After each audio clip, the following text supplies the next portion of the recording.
Hello everybody and welcome back to iCommand, and it's TV Boy here. We've got a game log review for you. It is here, finally, the finals of the March tournament. Unfortunately, I realized, or I found out from the players, that there was no game log taken for the other top four semifinals match between Pond and Josh. Very sad. I was looking forward to seeing how Pond defeated Josh in his weak ways in that semifinals match, but alas, we will not be able to see that. But maybe I'll be able to get Pwned on, aka John, on the podcast or the channel sometime to talk about his tournament run. I'll definitely reach out to him about that. But in the meantime, we are going to be looking at the finals here, and it's going to be Pwned against Destruct1, playing on the Scavengers mission of Waska Hunting Ground. So again, this was 10 players, started in March 11th, played through 3 rounds of Swiss.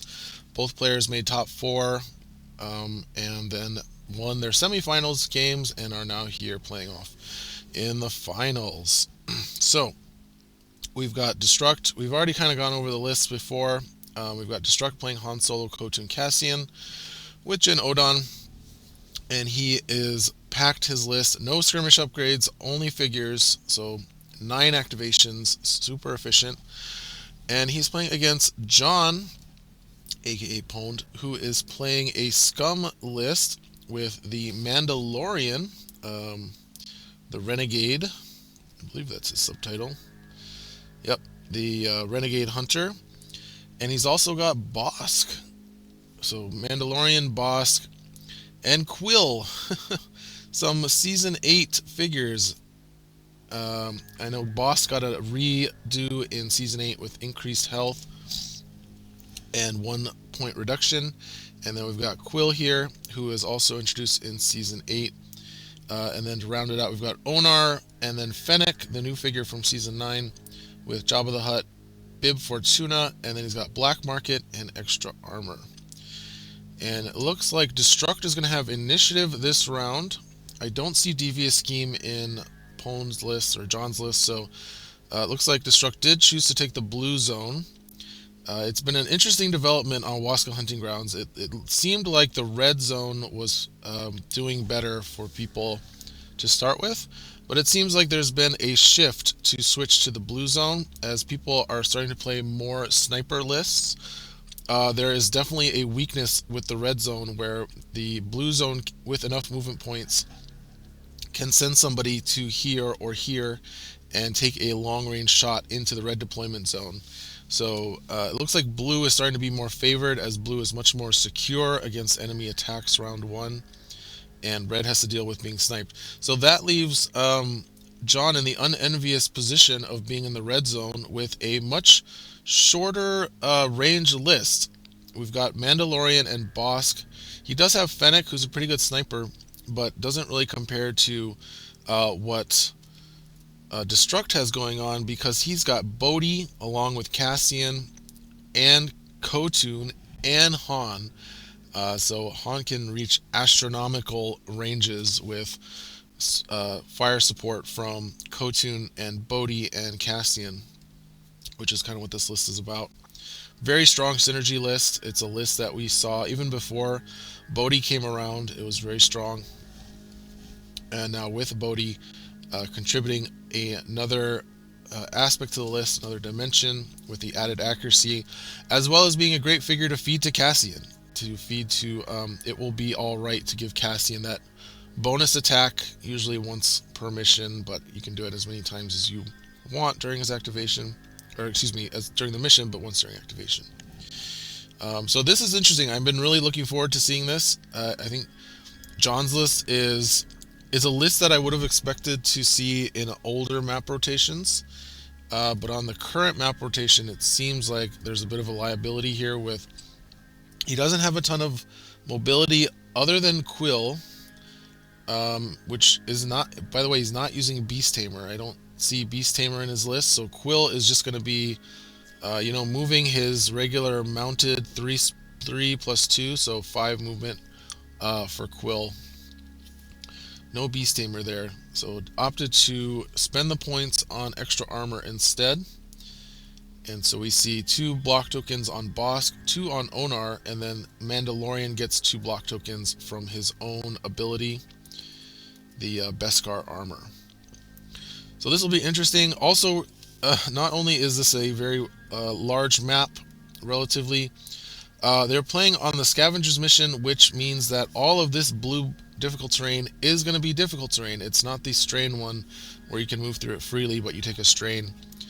No, he's going to have to push through, and none of his figures except for Quill can ignore difficult terrain. So, going to be really interesting to see how John decides to play out this game. I should mention, John and Destruct are actually kind of rivals of sorts, but despite that, and I say that because they are always playing against each other all the time. I know they're always staying up late playing Skirmish on our Discord and on Vassal and talking about the game. But I also know John said that they both helped each other figure out their top 4 matchups and how to play them, and as well how to play against each other's lists. So some really cool friendship rivalry developing between these two. And I know they're both relatively new to Skirmish as well. I know they both started playing pretty recently, at least with our IACP community. Obviously, I don't know what if they were playing longer before that, but so yeah, it's great to see them both playing in the finals against each other, and let's see how this match goes down. I'm really excited to watch this game. All right, so like I said, we've got Destruct with initiative taking the blue deployment zone. Destruct has 8 acts. Let's see. I think Pon has 7, or John has 7. 1, 2, 3, 4, 5, 6, 7. Yeah, 7 activations. So John not going to be able to pass because not having activation, but also not going to get last act because Destruct has 9 activations. So Destruct is going to get the last activation in this matchup. Pretty difficult to not have last activation with 9 acts. So we're going to start off with R2 drawing a card. And I will mention that players had to play the same list since they started this tournament in March 11th, so these lists are already feeling a little bit outdated in terms of how the meta has been developing. I'm hoping to get a video out about that, but it's been developing in a very interesting way with lots of spy tech and then stuff to counter spies, stuff to counter focus accumulation, because on these maps it can be very easy to hold off engagement for a turn or 2 before going in and building up tokens and focus and stuff like that, as well as messing with your opponent's hand after they've built up a lot of command cards. So we're seeing 3PO focusing Han. It looks like Han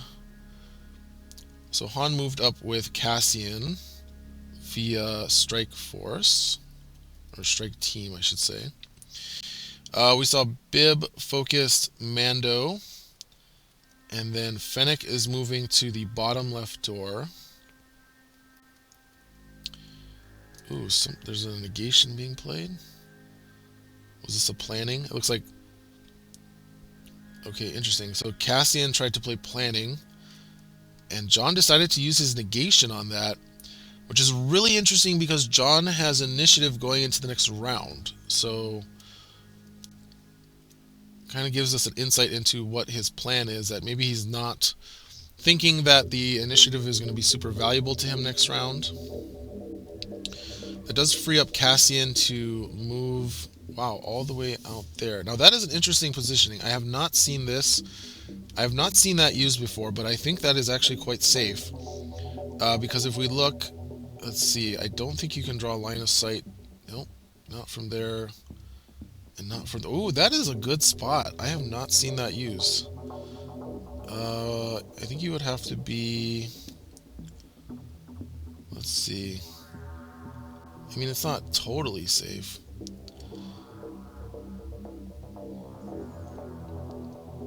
Okay, so you can draw a line of sight to that space from here. And on this mission, that's kind of difficult because of the difficult terrain that blocks it. So that's a pretty good spot. It's not super safe. It's not as safe as being back here. And honestly, I think this spot would be even safer. But it's not a bad spot. It might be, although we'll see what happens. He does have Quill. We have to remember John has Quill available to him, which can move his figures up a significant amount with Hop On. So he can give he can push one of his figures 5 spaces with Hop On. And that does ignore difficult terrain because Quill has efficient travel, and then of course pushing a figure ignores difficult terrain as well. Okay, so we're going to see Quill activate here. Not going to use Hop On though, interesting. Just going to move up to the terminal. Okay, and then Kotu going to activate. Not going to open the door. Instead, going to move up next to... Yep, going to be in a nice spot there to provide her ability, which is dead precise. So a figure standing up to here actually will get the reroll if they spend a power token. Okay, Onar going to move up. Not quite up against the door. I like that. I've talked about how I like it when you leave the door open. You need to leave at least one space open on your door so that you have an option with who you want to open it with. Okay, and I see it. Bodhi moving up to the terminal and playing a command card. Hasn't been flipped yet. Yep, it's going to be Transmit the Plans. Really good card for Bodhi. 0 points. Special action. Distribute 2 damage power tokens among friendly figures. And if you're adjacent to terminal, you gain 2 VPs. I have found this card to be quite good. So 2 VPs for Destruct now up on the victory point race. This is rough. The other good reason to play the blue deployment zone is it's much easier. You have better access to both this bottom left objective and this top right objective. The red player has a much harder time getting to this objective because it's very hard to open this door from that far away. 1, 2, 3, 4, 5, 6. You have to move 7 spaces and still have an action to open the door. And in addition to that, you have to stand exposed to the blue deployment zone. If they do open their door, they can shoot at you. Much easier than the red deployment zone can shoot at the blue figure standing here or here. So another reason that it's looking like blue is the better zone. And the smuggler is going to activate to open this door. I'm going to use Smuggler's Instincts. So it moved 2 spaces. It now gets to move 2 more spaces, and it gets to ignore the difficult terrain with that move up to 2 spaces from the Smuggler's Instincts. And is he going to go onto the objective here? Yep, he's going to stand on that middle objective. A bit risky because the Mandalorian can take a shot at the Smuggler. And with a focus, the Mandalorian has pretty good accuracy, even with the accuracy penalty from Slippery. So if he moves here, 1, 2, 3, 4, 5, 6, 7. Yeah, I think he can easily make a range 7 attack on that Smuggler. So, oh, he's not going to go for it though. John not going to go for the attack on the Smuggler. That might have been a bait. Now I see it. If he does go for the attack there, he's going to eat 2 Han attacks. So fantastic play from John, reading that bait there and not going for it, not giving Han the free attacks on Mando, the free double tap. Really good play by John. John playing really tight there. I don't know, I might have gone for it and then maybe thought about it and backed up. So, all right, Jin Odon, there we go. Going to control that objective, like I said. And she is focused and tokened up and ready to go. All right, what is he going to do with Han? I think Han can get a shot on Bib. Oh, maybe not. Not from there. So I don't think he's going to get his end of round attack. And by the way, that's one of the ways you can counter Han is denying that end of round attack. If you can deny him that end of round attack, it takes away so much value from Han, because this whole thing is that he does 3 attacks with his end of round attack plus return fire. So if you can deny, you want to at least deny the return fire, but if you can deny the end of round attack, anytime you can do that, it's really reduces Han's damage output and value output. Okay, so that's going to be the end of round 1. Unfortunately for John, he did have to play very conservatively to avoid getting double tapped, which means that Destruct is going to be up by 12 points here, with controlling all 3 objectives. So Destruct playing a very good objective game. We're going to see what John can do to try and counter this and come back. So John has the initiative here. And opportunistic going to be revealed for black market. So that's a great card to reveal because you can just buy it without spending any victory points. And then what is this being played? Oh, that's Destruct's tech. He's been playing with Han in the shadows. Started the round. Hostile figures 4 more spaces. Do not draw a line of sight. Fantastic card with Han on both of the ISB maps and the Waska map, since he can put him out there to get his end of round shot and then not have to worry about getting attacked back. So that means John's going to have to focus his attention elsewhere, as Han is not really going to be easy to attack. And it looks like he's going to go for the attack on Jin Odon. And interesting to see that Fennec has been focused. Oh, so Fennec got focused by Jabba, which is an interesting choice since Fennec auto-focuses. But it looks like John foresaw that he was going to have to make a close range attack on this objective. So John playing really tight here. Again, that was something that he had to foresee coming, because normally you wouldn't focus Fennec. But it looks like John knew that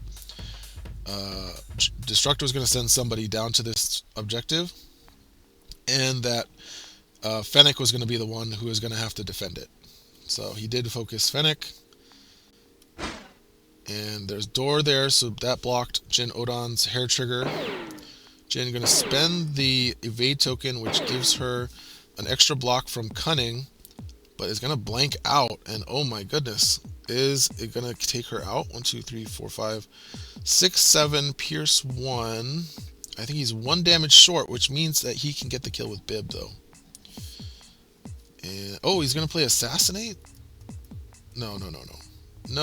Yeah, going to discard Retaliate from his hand to use Bib Fortuna's Illicit Arms ability. One of the reasons you play Bib is such a powerful ability. It turns any card in your hand into positioning advantage, which is, it's basically a reverse Zillow technique. Like how Zillow technique can turn any attack into an attack that doesn't kill the figure by 1 point. Illicit Arms does the opposite. Any attack that would have left the figure alive by 1 health, and now it kills.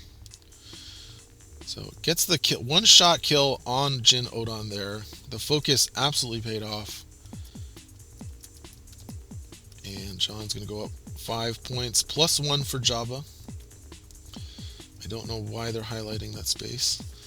Alright, Destruct is going to respond by moving the Smuggler out of danger with a double move. John going to activate Bib, going to focus up Bosk here.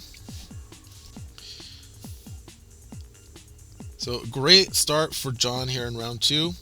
He still has an uphill battle because of how many VPs Destruct was able to get, and now he has nothing he can do against Han here, really.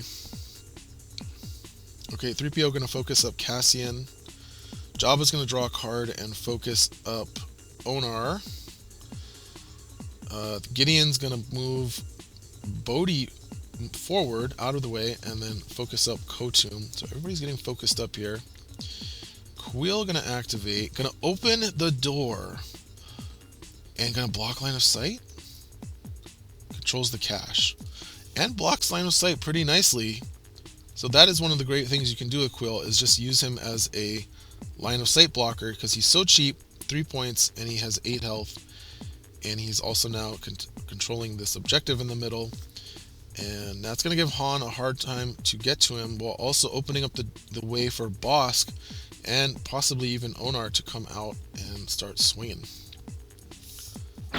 Alright, so who is activating here?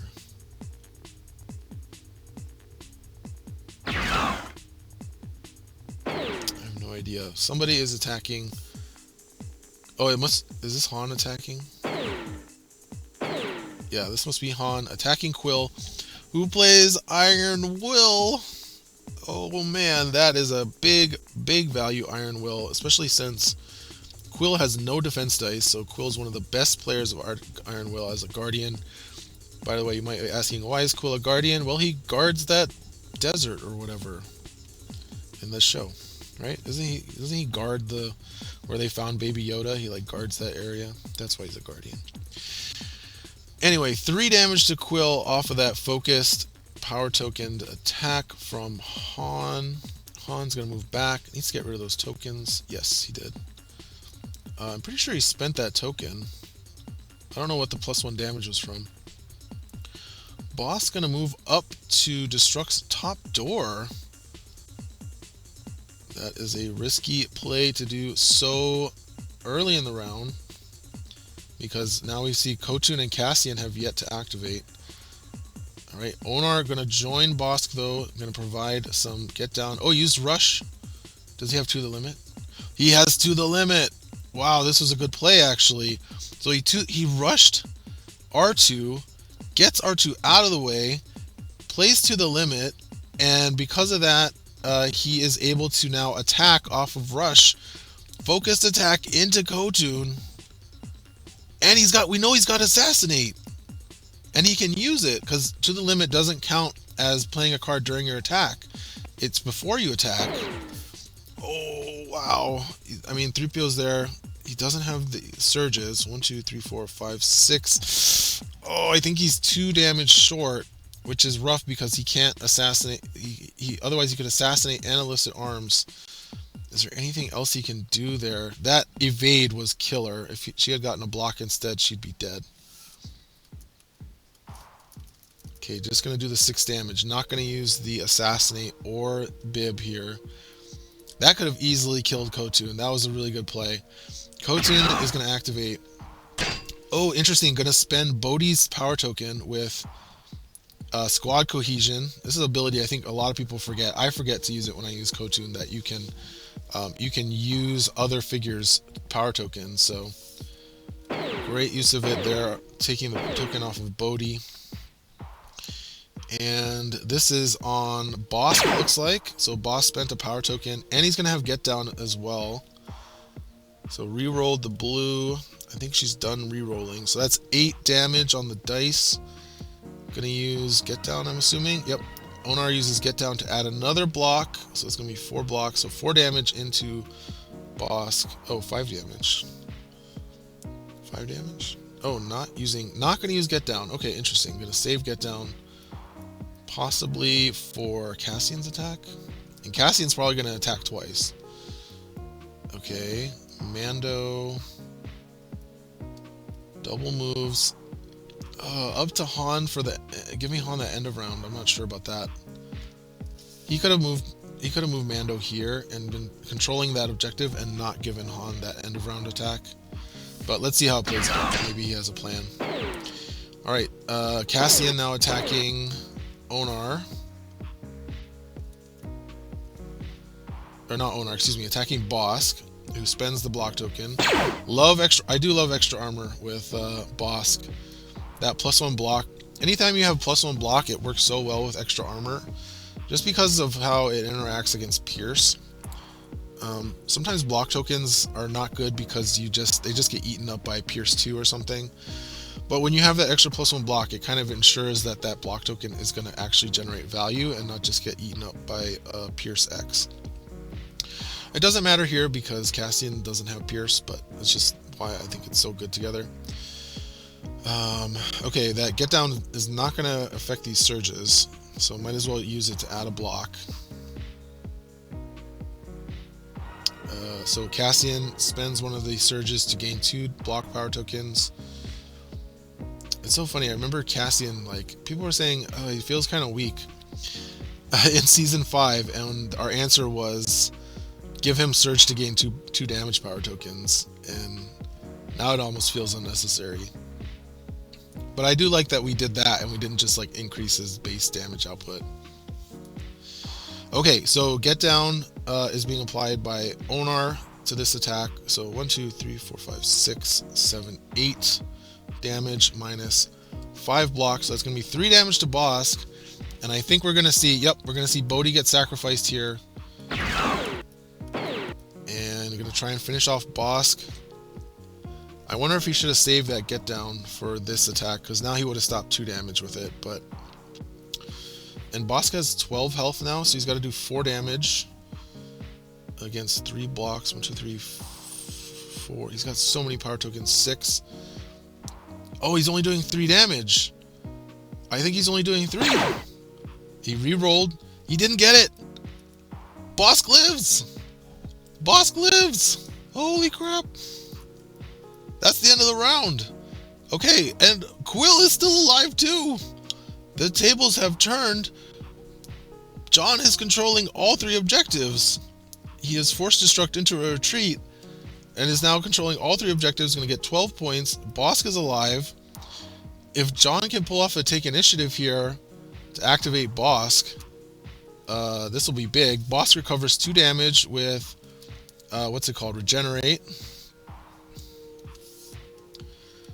John goes to 18, Destruct's at 14. We've got the end of round attack on Mando by Han.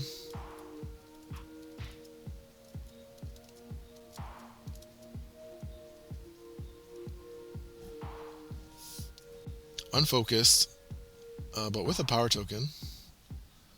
Okay, so that's going to do 4 damage. Destruct gets initiative. Here's the take. Here's the take from John. That was a negation. Okay, Destruct had the negation. Gonna go with Kotun. Oh no, gonna go with... No, he exhausted Kotun? No, what's going on? Why is Cassian moving? I don't understand why Cassian moved. Was there a command card played?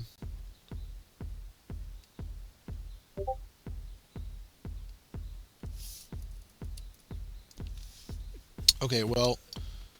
Somehow Cassian moved, and Kotun's activating.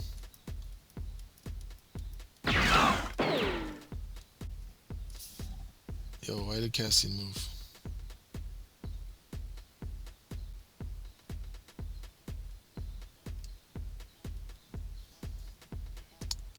I don't know why Cassian's moving.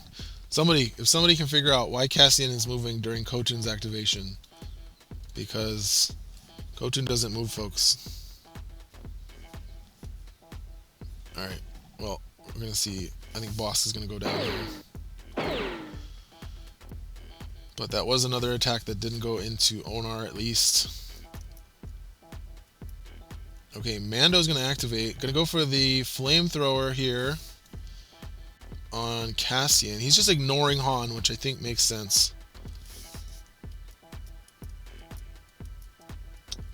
Strain, so 1 damage, 1 strain to Cassian, 3PO, and Kotun. Looks like he's gonna Destruct gonna mill urgency and tools for the job to prevent the damage from the strain on Cassian and Kotun, and now gonna focus attack on Cassian. Cassian spends an evade token, it looked like. Did he have an evade token? He did have an evade token, interesting. From Kotun. That's a lot of evade, so no surge is going through. 1, 2, 3, 4, 5, 6. That leaves him with what? 2 health left. So, oh no, 3 health. So if exactly assassinate. Assassinate. There it is. Assassinate takes down Cassian. This game is crazy. And gets 7 points for John, with 6 from Cassian, 1 from Jabba. What was that just got played? Opportunistic. No, John, you can't play opportunistic when you play assassinate. John out here cheating. John, you cheated. Oh no. People do that a lot. But yeah, you can't play assassinate and opportunistic, because assassinate, the new nerfed assassinate says you cannot play other command cards during the attack where you play assassinate, and opportunistic triggers during the attack when the figure suffers damage. So we'll see how much that matters. I suspect it's not going to matter too much, but it looks like Oh, did he have strength in numbers or something? What is happening here? Cassian dies, opportunistic. 3PO focusing Han.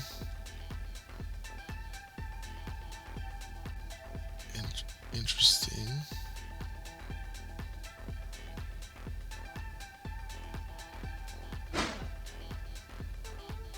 Okay, and now Onar activating. This has to be Onar activating. He just hasn't exhausted him yet.